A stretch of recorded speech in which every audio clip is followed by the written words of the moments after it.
വേദിയിലും സദസ്സിലുമുള്ള വിശിഷ്ടാതിഥികളെ, പ്രിയപ്പെട്ടവരെ, സുഹൃത്തുക്കളെ, വിഴിഞ്ഞം അന്താരാഷ്ട്ര തുറമുഖത്തിൻ്റെ തുടർഘട്ട വികസനങ്ങൾ ആരംഭിക്കുന്ന ഈ മനോഹരമായ മുഹൂർത്തത്തിൽ സാക്ഷ്യം വഹിക്കാൻ കഴിഞ്ഞതിൻ്റെ സന്തോഷം ഞാൻ ആദ്യമായി പങ്കുവയ്ക്കുന്നു. ഒന്നാം ഘട്ടം ഉദ്ഘാടനം ചെയ്യപ്പെട്ട് പെട്ടെന്ന് തന്നെ രണ്ടാം ഘട്ട ഉദ്ഘാടനത്തിലേക്ക് നമുക്ക് ആരംഭിക്കാൻ കഴിഞ്ഞതിന് നേതൃത്വം കൊടുത്ത എല്ലാവരെയും ഞാൻ ഈ അവസരത്തിൽ പ്രത്യേകമായി അഭിനന്ദിക്കുകയാണ്. ഈ അവസരത്തിൽ നമുക്കറിയാം, ഒരു 1/4 നൂറ്റാണ്ട് കാലം നമ്മുടെ സ്വപ്നമായിരുന്നു വിഴിഞ്ഞം തുറമുഖം. 990 മുതൽ അത് 1/4 നൂറ്റാണ്ട് പൂർത്തിയാകുന്ന സമയത്ത് അത് യാഥാർത്ഥ്യമാക്കി തീർക്കാൻ മുൻകൈയെടുത്ത, ഇതിൻ്റെ ശില്പി എന്ന് നമുക്ക് വിശേഷിപ്പിക്കാൻ കഴിയുന്ന മുൻ മുഖ്യമന്ത്രി ശ്രീ ഉമ്മൻചാണ്ടിയെ ഞാൻ ഈ അവസരത്തിൽ സ്നേഹപൂർവ്വം അനുസ്മരിക്കുന്നു. അദ്ദേഹത്തിൻ്റെ ഓർമ്മകൾക്ക് മുമ്പിൽ ഞാൻ ആദരവുകൾ അർപ്പിക്കുന്നു. നമുക്കറിയാം, 2014 ആരംഭിച്ച ഈ പദ്ധതി നമുക്ക് 2019 ഉദ്ഘാടനം ചെയ്യപ്പെടേണ്ടതായിരുന്നു. പക്ഷേ പല കാരണങ്ങളാൽ ഒന്നാം ഘട്ടം 5 വർഷം വൈകി 2024 നമ്മൾ ആരംഭിച്ചത്.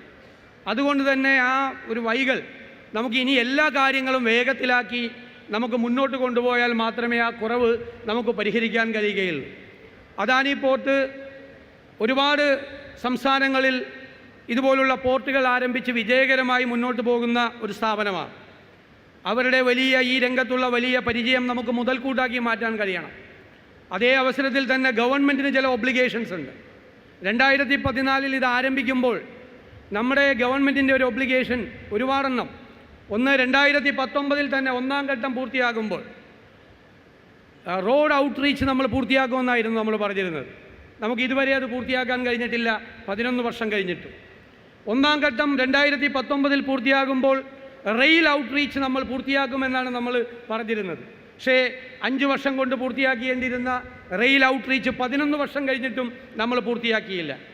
ഈ പദ്ധതിയുടെ ആരംഭ ദിശയിൽ തന്നെ ഒരു മത്സ്യബന്ധന തുറമുഖവും ഒരു മത്സ്യ സംസ്കരണ പാർക്കും ഉണ്ടായിരുന്നു. അത് ഈ പ്രദേശത്ത് എവിക്റ്റ് ചെയ്യപ്പെട്ട മത്സ്യത്തൊഴിലാളികളെ കൂടി പ്രൊട്ടക്റ്റ് ചെയ്യുന്നതിന് വേണ്ടിയിട്ടുള്ള ഒരു വലിയ പദ്ധതിയായിരുന്നു ഈ 2 പദ്ധതി. അത് നമുക്ക് ആരംഭിക്കാൻ നമുക്ക് കഴിഞ്ഞില്ല.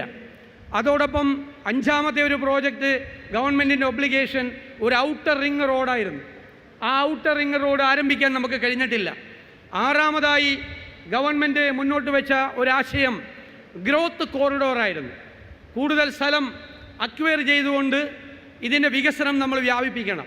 ഈ വിഴിഞ്ഞം തുറമുഖം കേരളത്തിൻ്റെ വികസനത്തിൻ്റെ നാഴികക്കല്ലാക്കി മാറ്റി അത് ദക്ഷിണ കേരളത്തിൻ്റെ അല്ലെങ്കിൽ കേരളത്തിൻ്റെ തന്നെ വികസനത്തിനാക്കി അതിനെ മാറ്റണം.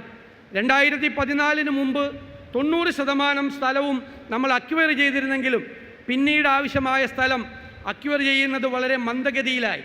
അപ്പോൾ എവിടെയാണ് നമുക്ക് കുറവ് സംഭവിച്ചത് എന്ന് നമ്മൾ മനസ്സിലാക്കി അതുകൂടി നമ്മൾ പരിഹരിച്ച് നമ്മൾ മുന്നോട്ട് പോയാൽ 3-4 വർഷത്തിനകം നമ്മൾ ആഗ്രഹിച്ചതുപോലെ വിഴിഞ്ഞം തുറമുഖം നമ്മുടെ മാരിടൈം ഹിസ്റ്ററിയിൽ നമ്മൾ പരിശോധിച്ചാൽ നമുക്കറിയാം, എല്ലാ രാജ്യങ്ങളും മുൻപന്തിയിലെത്തിയിട്ടുള്ളത് ആ മാരിടൈം ഫീൽഡിൽ അവരുണ്ടാക്കിയ വിജയമാണ് ഓരോ രാജ്യത്തിൻ്റെയും വികസന ചരിത്രത്തിൽ നിർണായകമായ മാറ്റങ്ങൾ ഉണ്ടാക്കിയിട്ടുള്ളത്.